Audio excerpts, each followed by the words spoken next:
Medon Manten, bagian ke-6, karya Sepia, dan dibacakan oleh Deva Sastravan. Malam kian sunyi dan terasa mencekam. Kami bertiga berlari kecil menuju rumah Simbu. Jam digital yang melingkar di tangan kanan sudah menunjukkan pukul 1 dini hari. Semakin jauh kami berlari, suara tangisan yang terdengar di kejauhan masih terdengar jelas. Suara tangisan itu seakan mengikuti kemanapun langkah kaki pergi. Keluar dari area pemakaman terdapat jalan lurus seukuran satu mobil. Kemudian terdapat pertigaan jalan desa yang kira-kira berjarak 50 km dari area kuburan desa. Sebuah pemandangan yang membuat nyali kami bertiga semakin menciut, serta hilangnya sisa tenaga kami secara bersamaan saat Raya yang berjalan paling depan menghentikan langkahnya sebelum berbelok ke kiri pada pertigaan jalan desa. Suara lonceng yang terdengar jelas di kejauhan dengan ritme yang pelan beraturan membuat darah dalam diriku berdesir naik sampai ke ubun-ubun. Juga bersamaan dengan berdirinya semua bulu halus di seluruh tubuh. Kami terdiam dengan mata yang sama-sama mengarah pada ujung jalan sebelah kiri, jalan yang akan kami lewati. Karena hanya jalan tersebut satu-satunya jalan utama menuju ke arah desa. Cahaya kuning redup dari lentera nampak melayang pelan ke arah kami. Malam yang sunyi dengan suasana penuh keheningan itu semakin terasa mencekam dengan terlihatnya cahaya kuning dari lentera. Semakin lama, cahaya lentera tersebut semakin mendekat ke arah kami.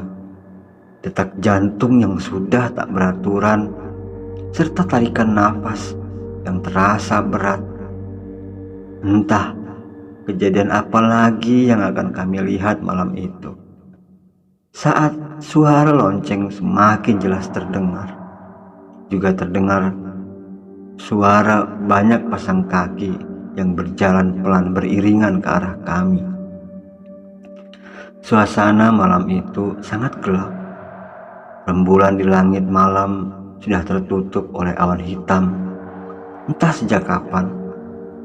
Saat cahaya lentera itu semakin terlihat dengan jelas, kami melihat banyak bayangan hitam yang berjalan di belakang lentera tersebut. Duk! Sekilas sebelum Raya memaki Lena karena mengarahkan cahaya senternya pada orang yang memegang lentera di tangan kanannya. Mataku melihat jelas wajah seorang lelaki berkulit pucat dingin dengan pandangan kosong berjalan pelan paling depan sambil memegangi lentera. "Goblok, kamu ingin mati?" maki Raya sambil memukul tangan kanan Lena yang memegang senter. Sadar dengan apa yang sedang terjadi, Lena segera mematikan cahaya senternya. Suara lonceng yang mengiringi langkah satu rombongan itu masih terdengar sangat jelas. Raya menggenggam tanganku erat. Kami bertiga sama-sama merasakan ketakutan dalam diri masing-masing. Semakin ku coba untuk tetap tenang, gemetar di badan semakin kencang tanpa bisa ku cegah. Rombongan dengan banyaknya orang yang berjalan beriringan itu kemudian melewati kami bertiga. Baru ku ketahui jika rombongan tersebut merupakan rombongan arak-arakan Manten. Tak bisa ku ungkapkan bagaimana ketakutan dalam diriku saat ku lihat wajah yang sangat familiar berjalan pelan dengan baju pengantin Jawa. Di belakang orang yang memegang lentera tersebut adalah Mbak Murti. Iring-iringan rombongan pengantar pengantin itu terdiri dari 4 baris, mirip seperti anak-anak sekolah yang melaksanakan lomba baris berbaris saat Agustus. Di kanan kiri orang yang membawa lentera itu terdapat 2 orang yang usianya jauh lebih muda. Mereka berdua sama-sama memegang kembang mayang. Kemudian di barisan belakang dan seterusnya terdiri dari pria dan wanita dengan pandangan kosong yang mengarah ke depan. Mereka terus berjalan pelan melewati kami tanpa menoleh, seolah-olah kami bertiga tidak berada di sana. Baru beberapa langkah mereka melewati kami. Tubuhku terasa sangat lemas, sehingga aku terjatuh dengan posisi duduk di atas tanah yang tadinya sebagai pijakan kaki, sambil memegangi bagian dada yang terasa sempit. Pandangan terasa pudar, bayangan-bayangan yang terus-menerus lewat terlihat samar di mataku. Setelah rombongan pengantin melewati kami, sesuatu mengusik pikiranku. Beberapa kali mencoba mengingat ulang kejadian saat rombongan pengantin yang baru saja melewati kami. Aku tersadar jika di dalam rombongan tadi ada 3 sosok yang amat ku kenal. Mereka adalah Pak Dekus dan Bude Ratna, serta seorang lagi adalah Mbak Vika. Pandangan mata mereka sayu, tidak seperti yang lain yang hanya menatap ke arah depan dengan pandangan mata kosongnya.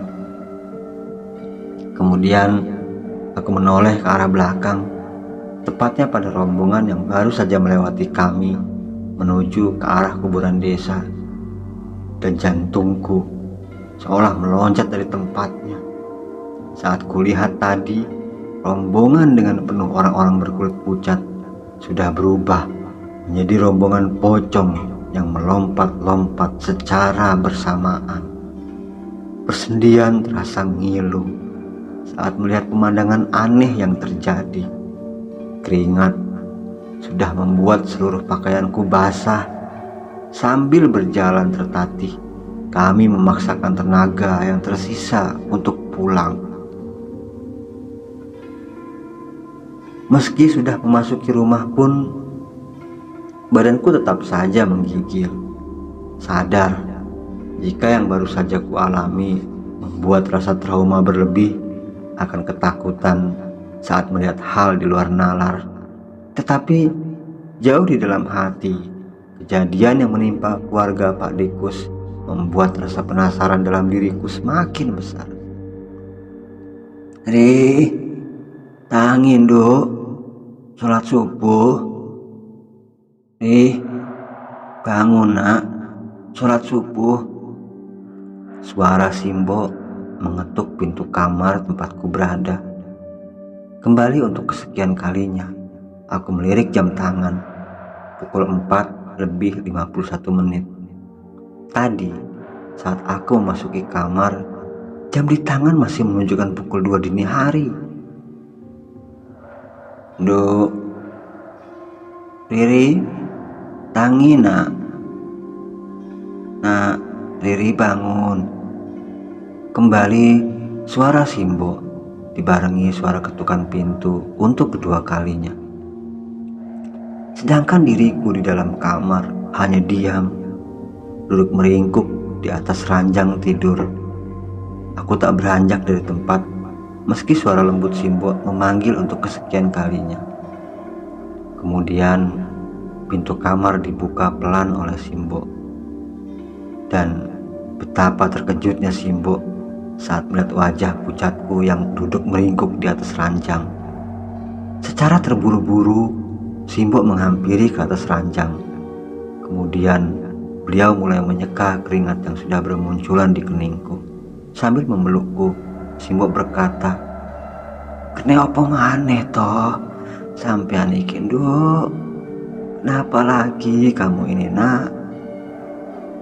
Bulir bening yang keluar dari kedua mata Simbok menetes pelan ke arah pipiku.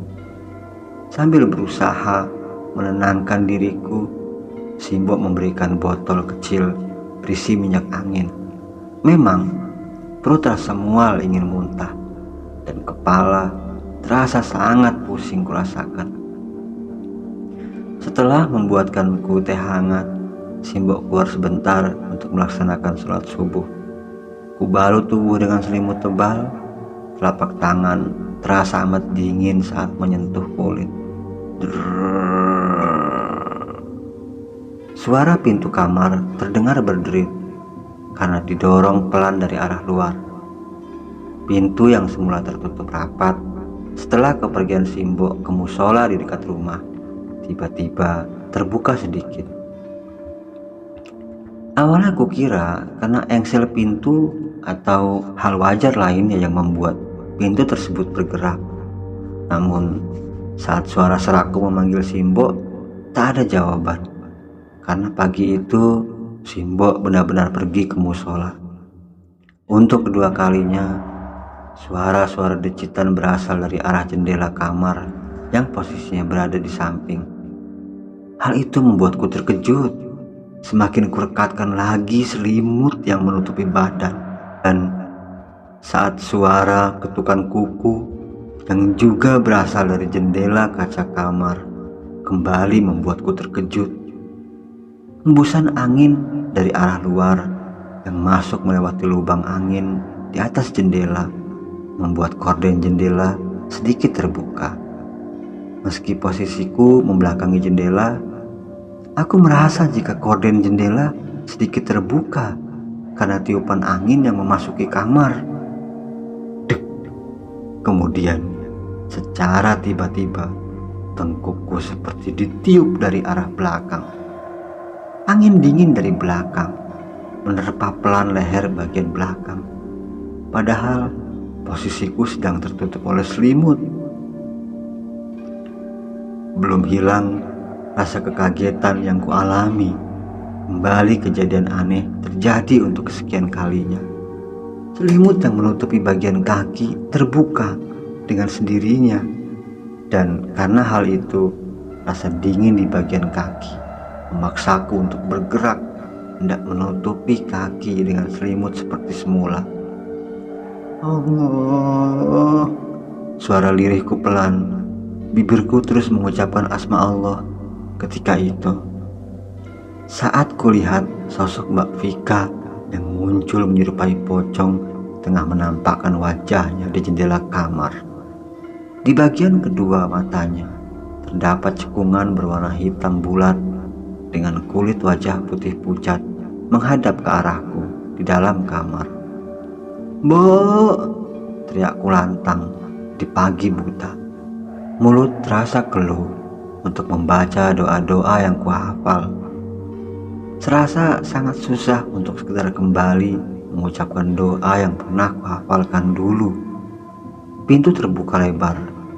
Simbok memasuki kamar dengan penuh kepanikan karena mendengar suara kerasku. Beruntungnya, Simbok sudah kembali dari musola.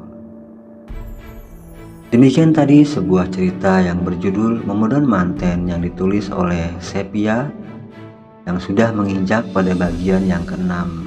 Terima kasih sudah berkenan mampir dan mendengarkan cerita yang saya bacakan ini. Kita akan jumpa kembali pada cerita Memedon Manten bagian yang ke-7. Sampai jumpa.